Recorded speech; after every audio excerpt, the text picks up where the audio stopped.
to yet another book club meet. So this is Online Money Book Club. We've been reading this amazing book called Deep Work by Cal Newport. And what we do at the book club is make it comfortable for women to come begin to understand finance, talk about finance in a forum that is a safe space that's been created for women by Women on Wealth. So, the purpose of this book club also is to help women get acquainted with the various books, topics around personal finance, investing. So much of what we are able to build when it comes to our own personal finance has got to do with our habits and mindset, which is why also we read books around building the right kind of habits and the right mindset.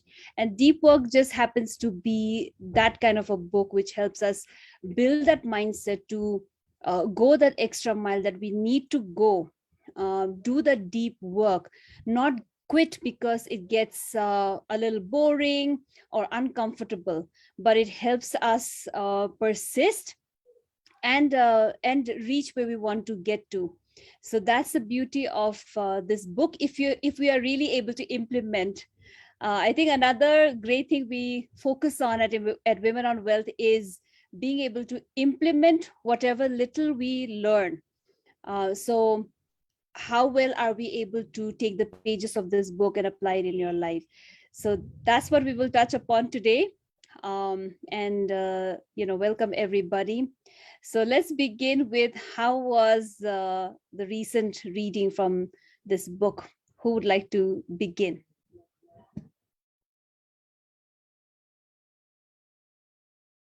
I have made some notes.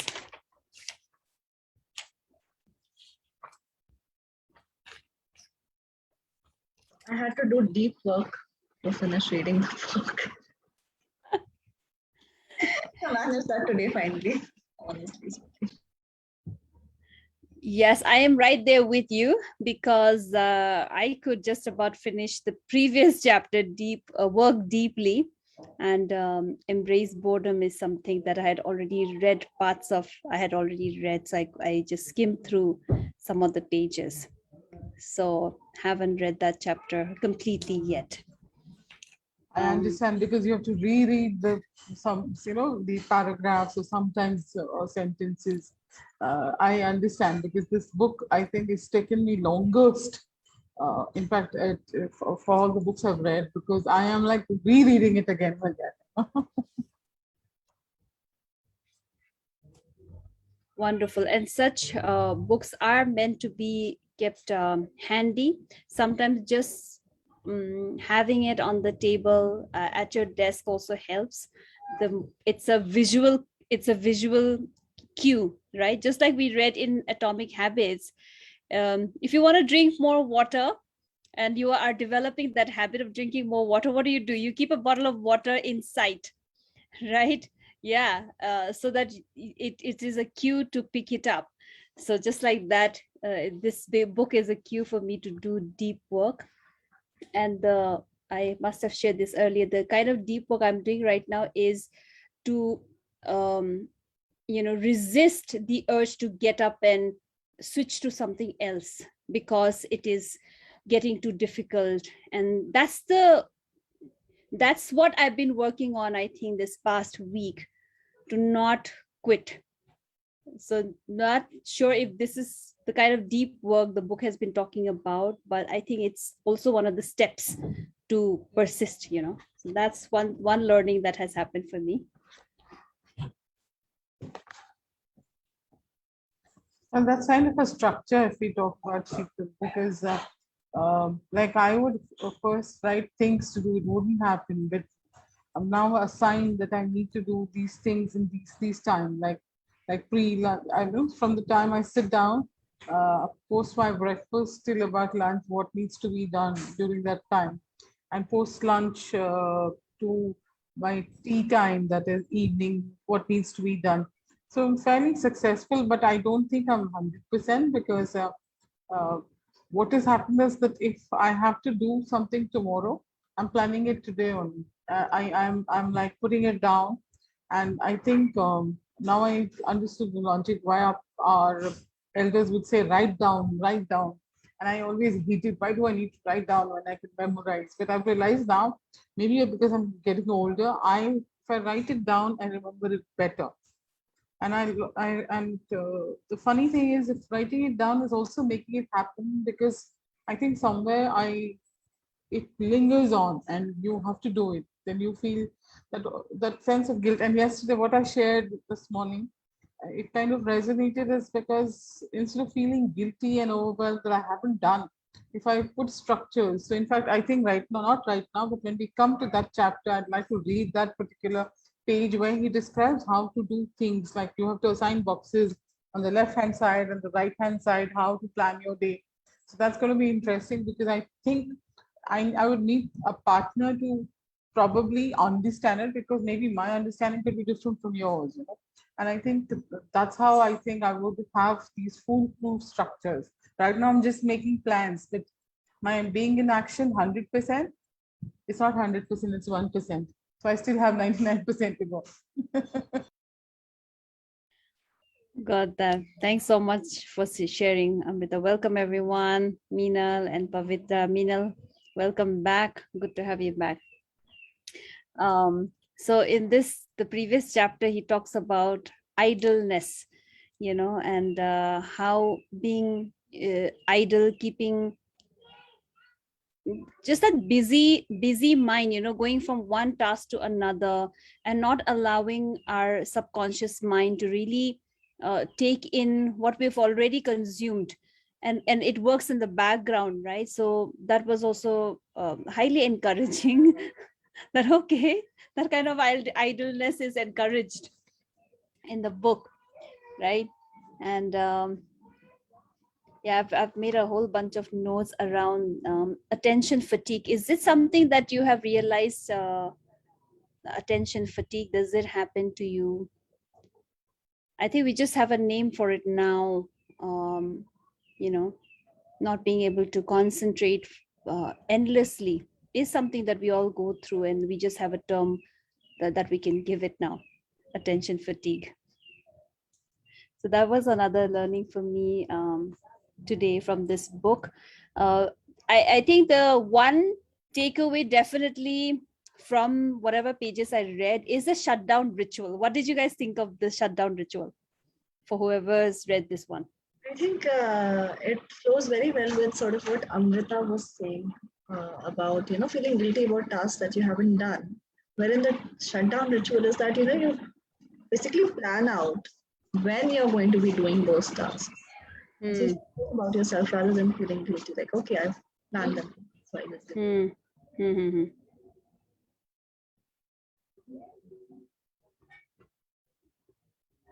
Yeah, I think the shutdown ritual is definitely beautiful. And I have experienced that usually I end my day around 7 o'clock. And I also have often told myself how I need to be, I am clear that I need to be planning for the next day. But by the time it is 7, I just want to get up and, leave my desk or be with family. um Many a times I've scheduled myself to come back, let's say at 9:30, to plan my day, and I think it just happened for one day one day, and then I did not come back, although my calendar has had that reminder for weeks now. So that's another thing. I don't really shut down is what I got, you know and I'm eager to shut down and go, but I have to look at maybe giving that extra 15 minutes after 7 to really complete it, and then go about the rest of my evening. Yeah, I think the book mentions as well, right? Don't take those Don't 15. log in after you've logged off completely. Yeah, but take But those 15 minutes to plan your coming, upcoming day, and then log out, and then actually tell yourself that now I'm shutting down. I think that's very important. I think you need to start doing that from 6:30, like when you would were at office, how you would do with, okay, I will do this before I leave, So just like that, you start penning down what you have for the next day. So maybe when we start the day, we have 10 things in our list, and another 5 gets added. But I have a feeling that by the time when we end, at least 5 things get accomplished. So 5 more get added. So then you can put on, in the diary, you can put tomorrow's date and add all those things, and probably you might remember something. You don't have to, switch on your laptop. You can just go right in your diary. Because you're a diary person, from what you've told me. Like I Yes. mean, because nowadays everybody is on the calendar, they go. I still find it, I would rather put it in my diary and then go and put it on the calendar. That's something to remind. But I think I need to start planning, assigning the times and putting it on the calendar. That's something, a challenge for me, and I think that would be deep because it would pop up and remind me. A diary I can always shut down while I'm working. That reminds you. So that's one thing that I got present to while talking to you, Sheetal. And also another thing we do is we don't completely shut off. We finish at 7, and then probably when you have finished your dinner, you remember something and go switch on your computer. I think it is very important that you, once you switch off, you just switch off. You maybe you can, walk, or maybe you can listen to music, or you can read that instead of that 15 minutes. That's my point of view. That's it. Mm. One funny thing about the calendar is that because for years I've been using the Google Calendar, and also for years I've been struggling with it, resisting it for the first, I think, 4 5 years. And just sharing this, when you finally take on using the calendar, don't just ignore the notifications, because that's something I did. I added those items. At the same time, I would ignore those items. I would not look at the notifications, and then I would still miss them. I mean, I think that was really ridiculous of me, and I did that. So yeah. So Pavitra, anybody else who has anything you'd like to share from whatever you've read? Inviting others to share. Then I was thinking we could read that small paragraph which we were just talking about. That's okay. Which was from the Shutdown Ritual? Yes. So there's one from the shutdown, and yes, and the other one also from there, which talks about something that Amrita was saying, that once you've shut down, don't let anything into your field of attention. So it's on page 93 of the PDF. Okay, yeah, I'm on it. Yes. The last para on page 90. This is work deeply, right? Sorry? The chapters work deeply, right? Yeah. So basically it's part of B Daisy, right? And then it's page 93 of the PDF. Okay, so let me share this and you could read it for everyone. I think this is the one. Yeah, if you could just go towards the end of the page.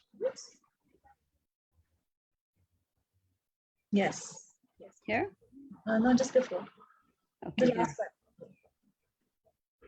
Here, when it says to succeed with the strategy, you must first accept the commitment that once your work day shuts down, you cannot allow even the smallest incursion of professional concerns into your field of attention. This includes, crucially, checking email as well as browsing work-related websites.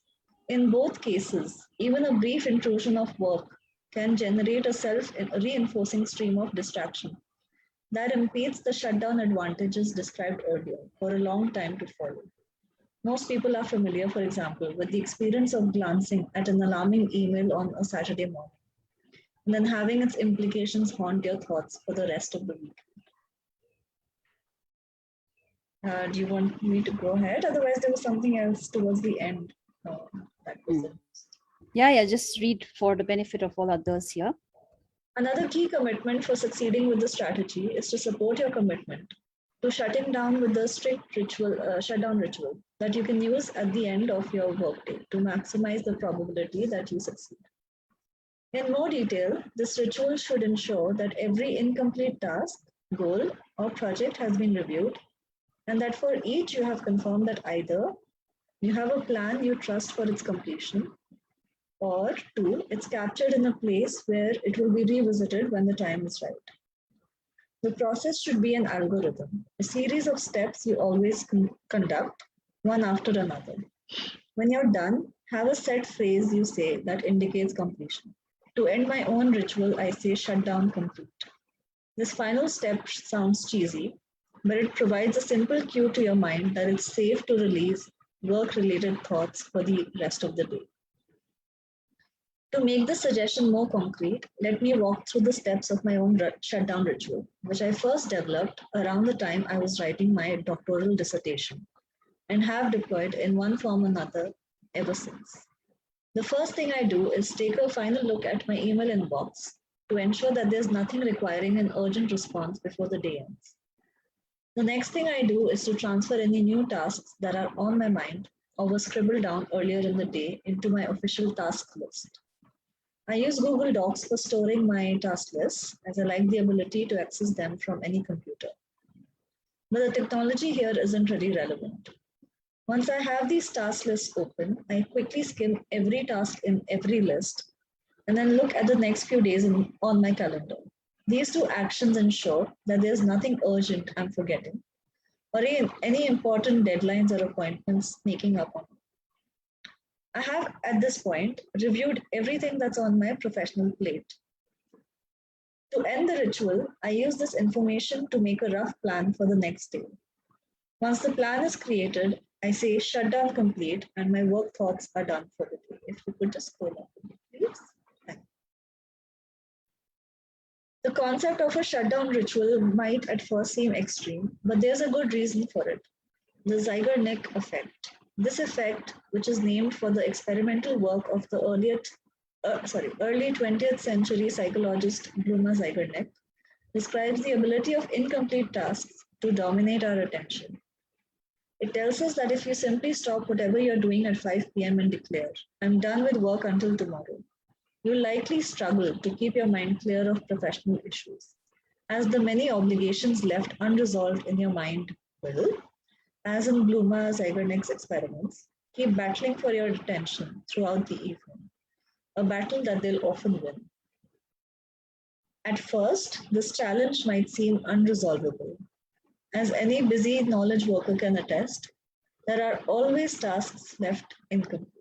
The idea that you can ever reach a point where all your obligations are handled is a fantasy.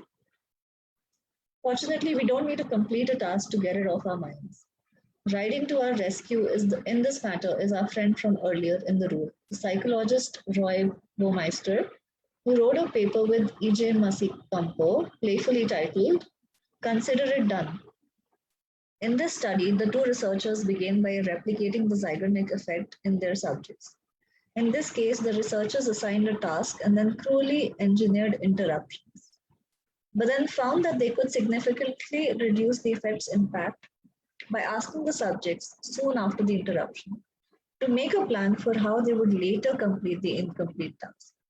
To quote the paper, committing to a specific plan for a goal may therefore not only facilitate attainment of the goal, but may also free cognitive resources for other pursuits.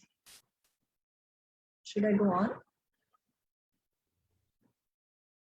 Yes. The shutdown ritual described earlier leverages this tactic to battle the Zygonic effect. While it doesn't force you to explicitly identify a plan for every single task in your task list, a worrisome requirement, it does force you to capture every task in a common list and then review these tasks before making a plan for the next day. This ritual ensures that no task will be forgotten. Each will be reviewed daily and tackled when the time is appropriate. Your mind, in other words, is released from its duty to keep track of these obligations at every moment. Your shutdown ritual has taken over that responsibility. Shutdown rituals can become annoying as they add an extra 10 to 15 minutes to the end of your workday, and sometimes even more. But they're necessary for reaping the rewards of systematic idleness summarized previously. From my experience, it should take a week or two before the shutdown habit sticks. That is, until your mind trusts your ritual enough to actually begin to work-related thoughts in the evening. But once it does stick, the ritual will become a permanent fixture in your life, to the point that skipping the routine will fill you with a sense of unease. Decades of work from multiple different subfields within psychology all point towards the conclusion that regularly resting your brain improves the quality of your deep work. When you work, work hard. When you're done, be done. Your average email response time might suffer some, but you'll more than make up for this with the sheer volume of truly important work produced during the day by your refreshed ability to leave deeper than your exhausted peers. Wow. Thank you. I love this line. It's so simple, and maybe something we have said also: when you work, work hard. When you're done, be done. You know, the point is how. Yeah, don't you feel that each time you read the book, it gives you a different meaning? Like I've read this long back and I reread it, but now that Richard was reading it again, I felt like, this sounds so easy, but when we're getting out to doing it, we don't follow anything. So probably, it's like saying that once you make it a habit, and if you don't do something, then you feel with a sense of unease. But I don't know. I am, but the fact is, I don't give it that much of commitment. I feel so. I don't know. Sometimes it's the commitment, and something that we at a team level that we often go back to is looking at what is the process. Everything has a process, and sometimes it just gets difficult because we don't have a process. We know it's a good thing to do this, even as simple as how to put an item on the calendar and make sure it's done. There is a process to that as well. And for earlier it would seem like all I have to do is just look at an hour on my calendar and then put there. But that may not be the process. The process may be to look at what I'm doing before that, what I'm doing after that. There have been crazy times when I have not given any sort of, I've packed the items, I've put the items back to back, and I haven't given even a 10-minute transition time. And as a result, I suffered because I am either wrapping this up, or I'm still on a call, for example, and not able to switch. And when I'm not able to switch, then I feel awful about it. Okay, I've not begun on time. So I think, so one thing that we often keep going back to is, because if there's a process, things will become easy, and it also takes time to develop a process. There's going to be a lot of trial and errors. So yeah, what is the process to be successful at using the calendar or anything else that we're doing, or even a new habit? And considering Sheetal, you're in such a you're doing something like where people approach you, like from our community. I'm talking about new people who want to know about it, and existing people who want to introduce their peers or their friends. So the fact is, you can't switch off and say, what, I am doing something like deep work. Or so for you, I get that you might want to start off, something, let's say, about 11 a.m. and finish it by 12 p.m. And it so happens that you might get 2-3 calls around that time only. So that's what Cal Newport talks about it later, and when he talks about this, I talked about putting down slots, Yeah. and how to rework that. So I think I would love it when we're talking about that chapter, because I don't know how effective it would be, but it's something to put it will be like a hands-on tool, not just talk in the air. There is a structure and there is an implementation process. The thing with processes is, they are built by somebody, right? And usually they may be built as per how that person thinks or functions. So it's very important that you should have the option to modify the process for your own way of work, and not just way of work, but just your capability. Like you may be productive in a different way, and you may have to modify the steps of the process. So if it's like personal stuff at home, obviously you can modify it, but at work sometimes that becomes a challenge, where they tell you, no, this is a set process, this is how you have to follow it, and that's it. So it's very important to like kind of communicate that, hey, I am doing the process, but I just need to, uh, restructure it so that I am productive, better productive. Thank you, Yadu, for bringing that perspective.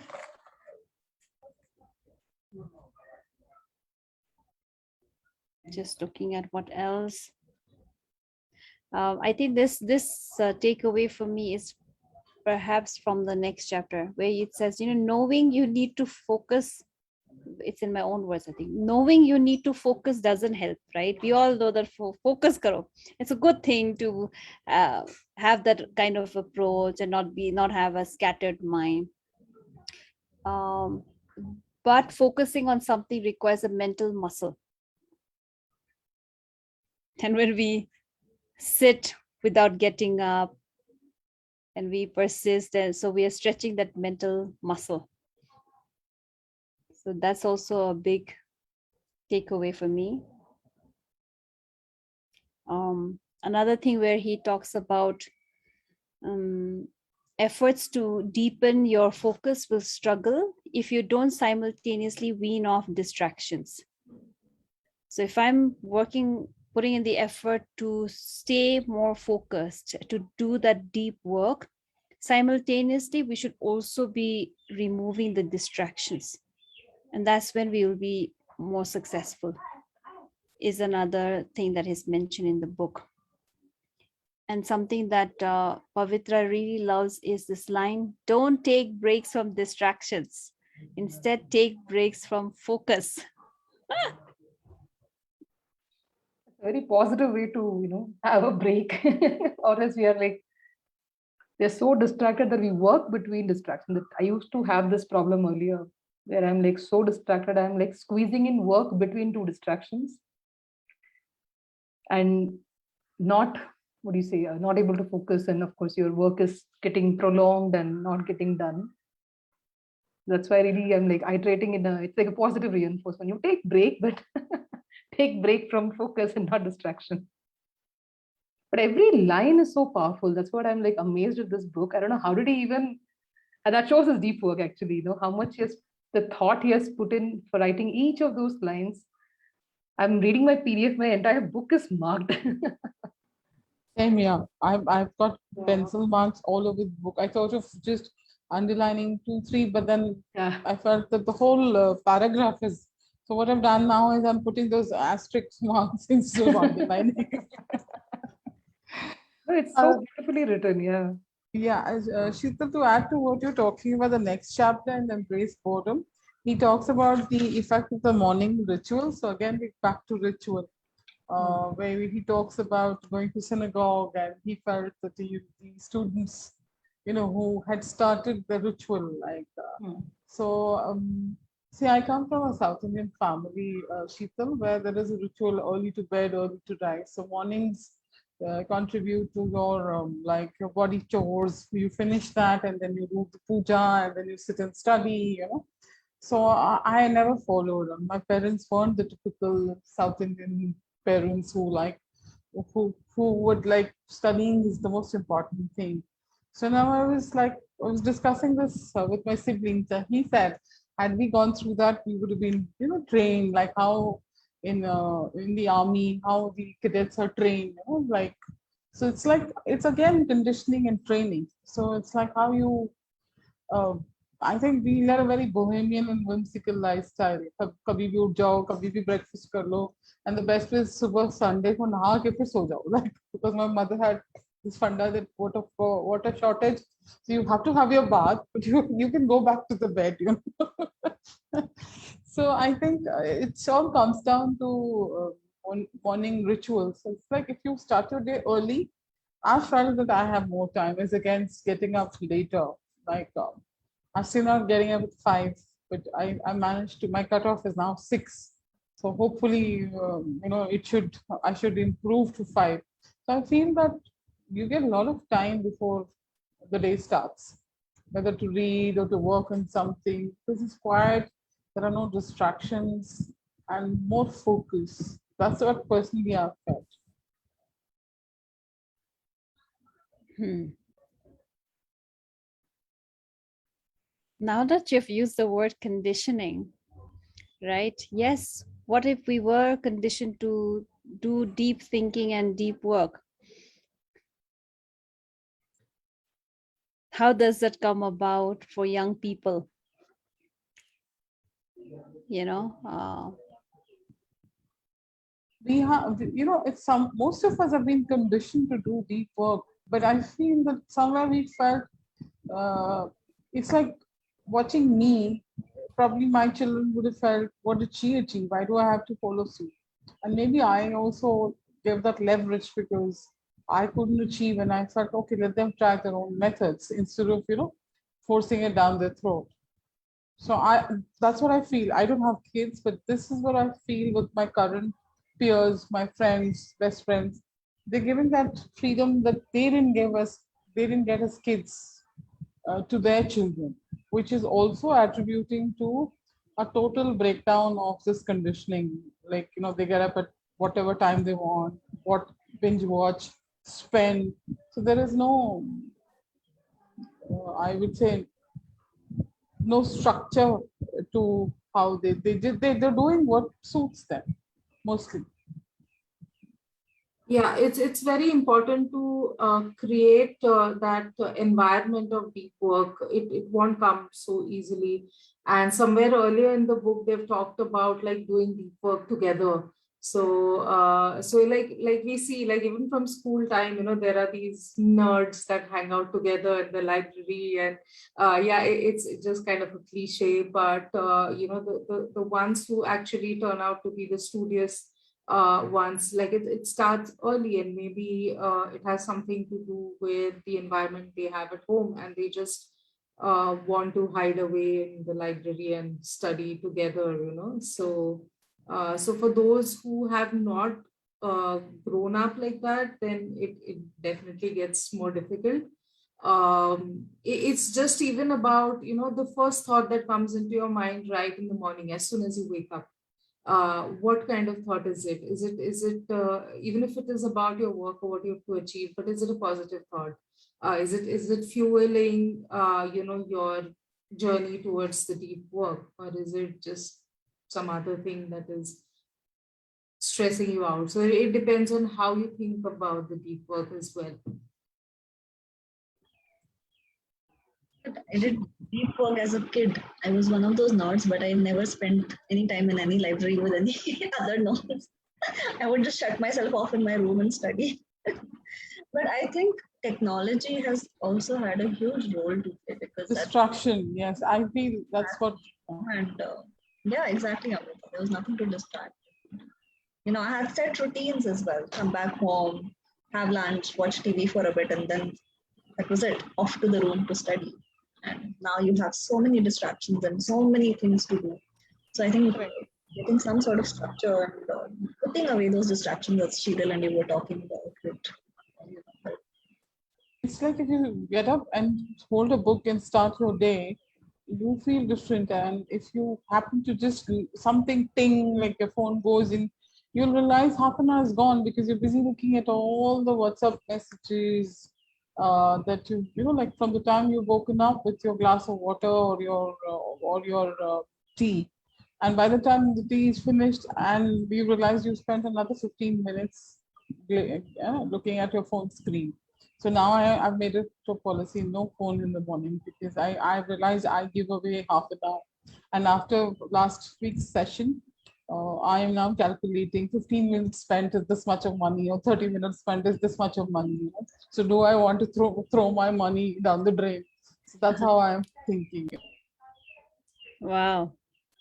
So keep sharing the Awesome. update with us, okay, of how it goes. Something that I thought of implementing last week, but I think it just slipped my mind and I'm just remembering it now, is that some sort of timetable, not a timetable, but something that you take off when you've done certain hours or something during the day. Probably a The whiteboard. scoreboard, something like the scoreboard that he mentions. That's really gonna help. This is my area where I sit and study or read. So I think I'm gonna have it right in front of me. Remind myself to be done for the day if I have to. Yeah. So I'm just curious to know. I mean, now that most of us are working from home, and of course, we are in different situations. Like I'm staying alone, so for me, working from home really works. But for others who have family and kids around, I know it's been a crazy, crazy challenge.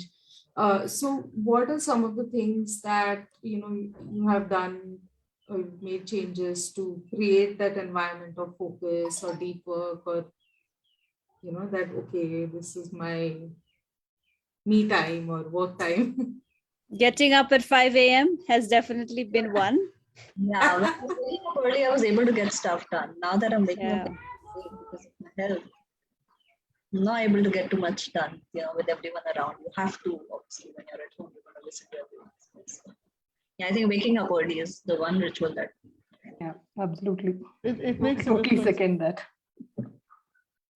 And another thing, Yadu, was I used to cook. Now I have delegated it to a cook. My maid now cooks, and I'm paying, of course, a lot of money to her. But then all the work gets done, and she comes and helps again in the during lunchtime. So that 2 hours of time that I was spending cooking, and I wouldn't get any salary. Now the salary goes to her, and I get that 2 hours. So the 2 hours I make sure that I'm using the 2 hours to the best. So I'm now working part-time. I wasn't doing anything. So I started working part-time as a recruiter now. I'm sitting at home. Nice. For me, what else? In my new setup now, I do have a lot of my nieces and nephew around me. Then there's family. I keep listening to them. I so having a dedicated space, definitely, so that they also know that if I'm sitting here, then nobody can disturb me. They should not be coming in, and she's working is the indication. So that has definitely helped. And then yes, letting them know how much I can support, what kind of contribution I can do. जैसे झाड़ू लगाना सुबह is my duty. First floor I do that. So and having my own calendar, of course, that is definitely helping. These are some things so that I can do and then of course, just sitting at my desk is I can be daydreaming, right? To the outside world, oh, she's working because she's at her desk, but to me, I would also daydream and while away my time. So that has happened. And something that we do at Women on Wealth is all the team members, we'd get on Zoom. So, we have a time we log in and we communicate. Okay, I'm logged in. So, okay, chalo, I'll also log in. But throughout the day, we are on Zoom so that we can support each other, keep each other on track. That's how, and we communicate our own commitments to each other that, okay, so this is what I want to create. And so this is my new schedule. Let's try this. So then there's an accountability partner. So cannot ever do it alone. Yeah, so these are some things. One Actually, thing I wouldn't have read this book if I didn't have this Friday deadline. Just like we're missing the quiz now. We're not really reading the ET Wells from page to page as we would do for that quiz. I wish I was this firstly competitive when I was a student. I was a bad student. I barely made it. I mean, I would just get passing marks. Not that I couldn't do well. I was intelligent enough. I just didn't feel like studying. So my friends, my husband, they would laugh that the amount of studying you do for this if you'd done it earlier. So I said, I'm not talking about the past. Look at the future now. I actually had a question. I'm trying to study for a course and I get completely distracted with everything and family. So any tips from anything someone's picked up from this book or otherwise? Have you told them that you have this course that's important to you? Yes. Okay, so have you told them that if you don't see me studying at then you hold me to account, or ask me that have I studied for my course today? No, my question to her is, have you told yourself how important this course is? Why are you doing this course? What is the purpose of doing this course, and how are you going to do it? Then automatically, when will you study and how will you study will come out automatically. This is how I tell the students I interacted with in my last job. But I think somewhere you are not giving that importance. Teacher karna hai 100%. Like how would you study for your boards? So I'm talking from experience. I studied like crazy for my 12th board because I wanted to get into a good college, which I did. And for my graduation, I wanted to get little above the pass marks. I didn't want to be borderline. I scraped through. So I knew my capability, and I knew that if I studied the last minute, I would get these much mark. But somewhere my confidence kind of shook up. So I really remember studying and crying and howling that I would put my best. So what have you told your mind? That okay, I can crack it. So probably that's why not studying, or it's probably the confidence that you can do it. I think it's not the people around you. You've got to tell yourself, you have to have a talk with yourself. Teacher, you can try habit stacking also. If you are at your desk, make sure that you read or you do that part of your course, and then only you get up from the place. You can stack it like that. Whenever you are at the desk, make sure you read or assignments, I don't know what the course is, and then only you will be getting up from that place. That can help you. Back to back study. Yes. Yeah, also the time is most productive if you do it around that time, like put an hour in the morning and the evening, probably. One thing that really helps me, which combined with the deep work book, is preparing what you will do in that 1.5 hours where you're going to focus immensely. There's something I started doing after reading it is mentioned somewhere in the book. I don't remember in which chapter, but they say you prepare for the deep work thing. So you fix your place, which I always do. You are on the same place in the same area with the same amount of light, no change in anything. And last 2-3 days, I started when I read the chapter last week. I think we read it last week. So there it says where you actually think and plan that 1 hour. Let it be 1 hour, 45 minutes, 2 hours, whatever it is. But you plan exactly the amount of time that you're going to spend on that, and then you do it. No matter what, you don't get up from that. And of course, remove anything he's calling internet block. My work, I work everything out of internet, so I can't do an internet block.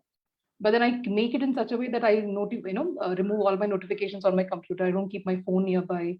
Like I have Slack notifications, I have these WhatsApp, everything is like muted, removed. I don't see anything other than my browser screen and nothing else on my browser other than my work. So that is something that has really worked. Earlier I used to do all these things, but I never used to plan that 1 hour. Like what I'm going to do that 1 hour, what am I going to achieve out of the hour? And so I started writing in my calendar. So I started blocking that. I actually started yesterday and this morning. Out of the blue, I started, okay, I'll block my 1 hour in my office calendar so that nobody pings me at that time. I'm not available on Slack. If they want to schedule a meeting, they will not be able to do because I'm already blocked. And I said it's working hour. And then I left a note in the calendar saying, this is what I'm going to do in this 1 hour. And actually it went well. I was able to complete that. I did not get up. Of course, you finish your coffee and everything else before that 1 hour. And also the best part was the today morning when I read the same thing, I was looking forward to it. I think that is where it will probably start becoming a habit where you plan that 1 or 2 hours of deep work, then you start looking forward to it. And subconsciously you start thinking about it when you're not working also. More like, I think that comes in a subsequent chapter, just like your productive meditation, which is something I really like. Probably most of us do when we are, subconsciously we are thinking about it when we are cooking or taking bath or, doing some other stuff.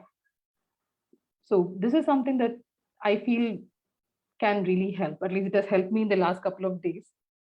Because earlier I was not able to get this time. I used to get up early. I used to do all these things, but I was always clueless on what to do. I'll sit at 6 o'clock and think what I will do now. So the time goes in, that after 6 o'clock, the time goes in just planning. So Yes. rather plan and then schedule that 1 hour. And then you do it. I felt that immense sense of satisfaction of finishing it off without doing anything else. Mm. That is something you can try. And as you say, you instead of pushing yourself for 4-5 hours of work, do 1 hour, then increase it to 1.5 hours. You get that small win, you feel happy to repeat it again rather than sitting for, of course, even he says very high performers also don't do 4 hours of deep work. That's the max I think you can do, I guess. So you He can talks that you can do shallow work also in between exactly to balance out. balance it out. Exactly. So that is more your break from other work. I have a question Okay. for Richa. Okay, just have one question for Richa. So you have signed up for this course. So are you resisting the study, or are you resisting starting on the study? Like, do you at least open your course? Have you begun? So what is it that you resist? So something very interesting that we did last evening was, so some of us would resist, let's say, reading, right? We do one kind of reading, maybe the other book we're not reading, or we're not reading at all. So, but the habit is what we want to build. So Priyanka suggested that just read one line, not even one page. She said one line, and then some of us laughed at it, and we said that, well, it's so ridiculous. Why one line? At least one page, at least 2 pages. No, just start with one line. So that's also something an extreme step that you can try. Okay, I'm going to study for just 2 minutes. It sounds ridiculous to us, but you open your stuff for 2 minutes. I think you will carry on for at least 10, 20. So, but the point is to be consistent, show up consistently. So do something like this, something radical. Just 2 minutes of study, I'll do something like that. I do that for exercise actually. It actually I think I read it somewhere. Like you just do, tell yourself you'll do for 5 minutes, you're actually end up doing for 40 minutes or 45 minutes. Because once you start for 5 minutes, you'll not stop after that. You're like, you're in the groove of continuing it. So I keep myself pushing on that. Sometimes you don't feel like getting up that day and you say, I'll just do for 5 minutes, some stretching and I'm done.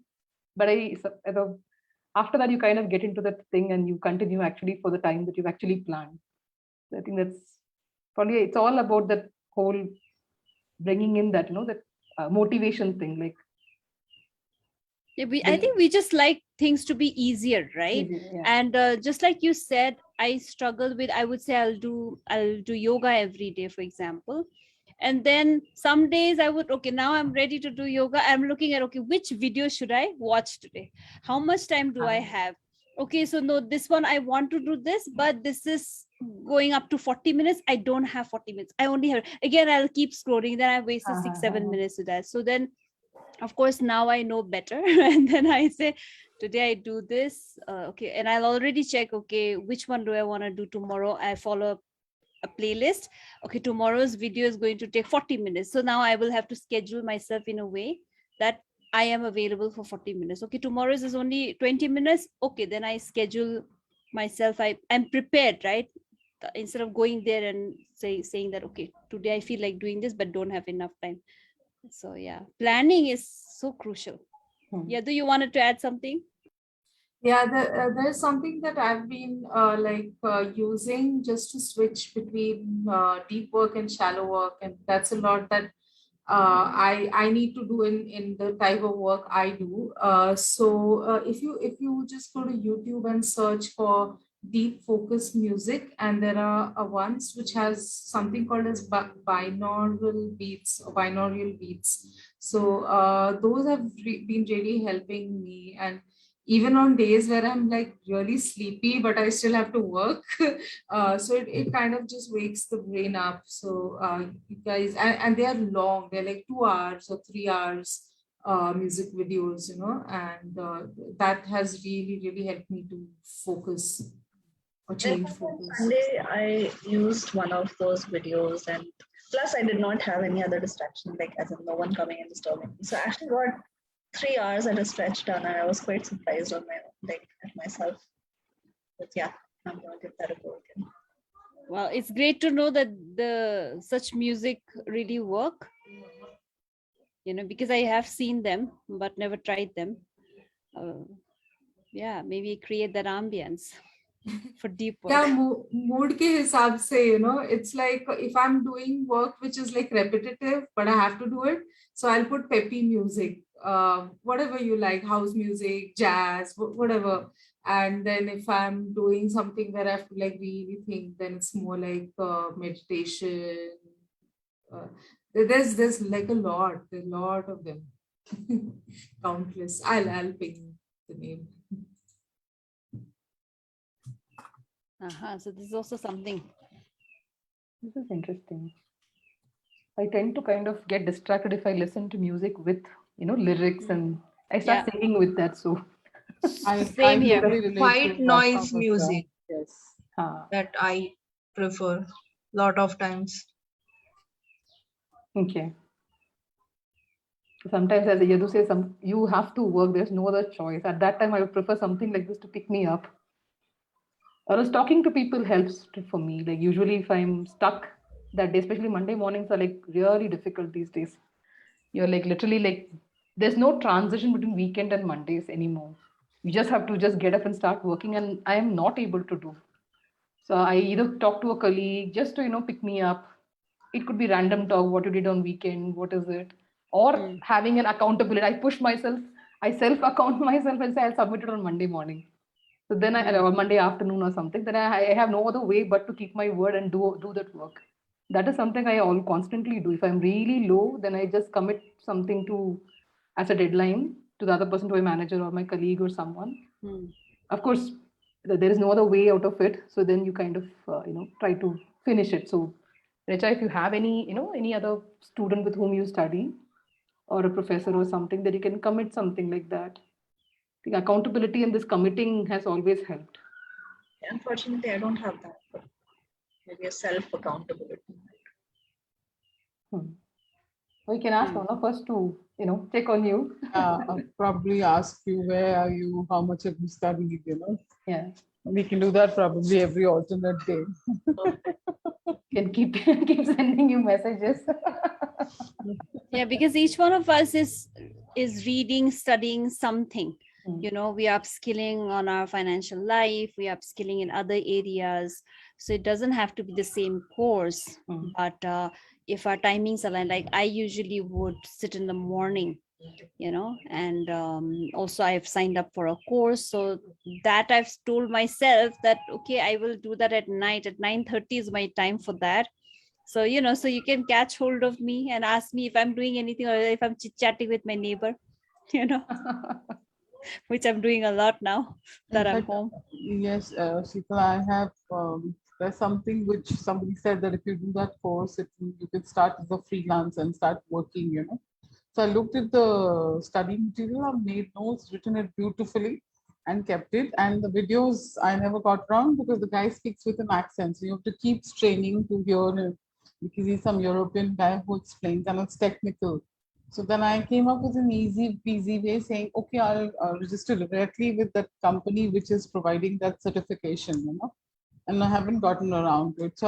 So while I very nicely told you what to do, I haven't been doing it. So I was thinking, okay, I need to get on because I've kept myself a goal by this time I should reach there. So it doesn't seem so. I think I need to now pull up my socks too. Yes, by when? By when is the question? So it'll get stretched because I've wasted time. So it's half done. So another half has to be done, and I have to set myself a target closer to what I had anticipated than what I am doing now.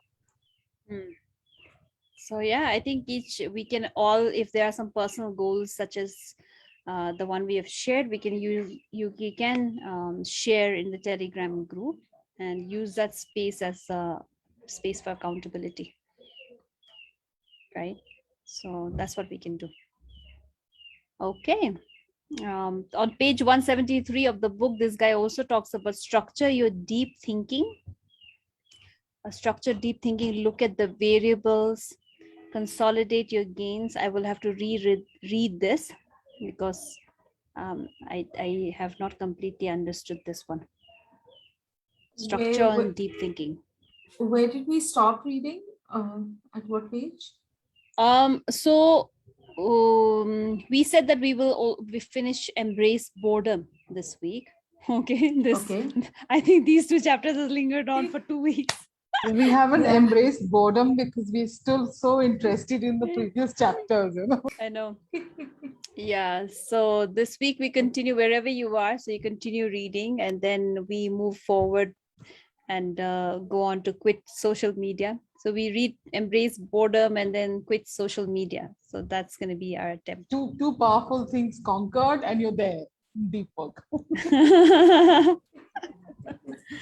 Yes, so embrace boredom and quit social media, right? It's going to be tough, I think. Okay, so yeah, great discussion today, and really thoroughly enjoyed the discussion today. Anybody who would like to share any last thoughts before we complete? We are good. Okay, and we're good with the 2 chapters. So up till quit social media, we will read the book. So thank you all for joining in. Keep reading, keep sharing in the book club. You know, it could be just a snapshot of what you just read, what you like, a line, something, maybe a cup of tea you are sitting down with, whatever. Okay, so keep sharing, and it can also encourage, it can be a cue for some of us who did not pick up the book frequently this week to pick it up and, you know, continue reading. So thank you. Don't forget to keep inviting your friends to explore Women on Wealth, explore the concept of financial education, being financially educated. And you know, tomorrow, so this Sunday we do not have a free session, but we are doing a free session tomorrow at 3 o'clock, 3 to 4:30 p.m. So if you have anyone who'd like to check it out, then please reach out to me. Okay, and for everybody else who's watching on Facebook, connect with us. Thank you so much, everyone. Happy reading. Okay, Amrita, don't forget to finish reading E.T. Wealth. Okay, so what if there's no Yes. quiz? No, I will. Yeah, you could create a quiz for the group, you know, read and create a quiz. I don't mind doing that. Yeah, maybe Great that's something idea, you will actually. pick it up. Thank you so Yeah. much. Bye. Thank you, guys. Thank you. Bye Thank bye. you. Bye Bye. bye.